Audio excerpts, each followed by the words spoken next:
Молдеке, осы қазақтың ырым наным деген рас па?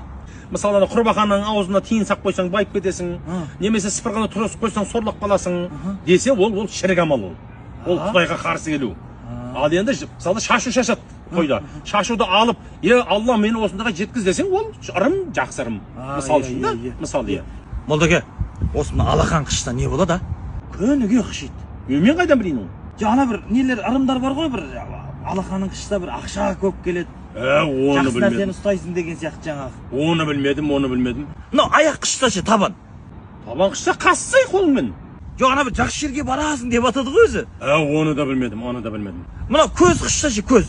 Көз? Қуқаласай, қолыңмен ұқаласай. Ана бір жақсы нәрсені көресің деп атады ғой, Молдеке, соны білмейсіз бе сонда? Білмеймін, сенен естіп отырмын мынаның бәрін. Құлақ қышта ше, құлақ ал. Ол да қышып жатыр ма?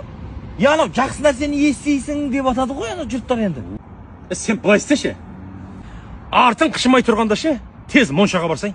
Монша не қатысы бар? Шомылмағансың ғой, сен қотыр болғансың ғой. Ырым дейді ғой маған, қотыр болғансың сен. Ойбай, Молдеке, уже артым қышып жатыр. Сіз мәс саған әулие екенсіз, Молдеке, шынымен бар ғой.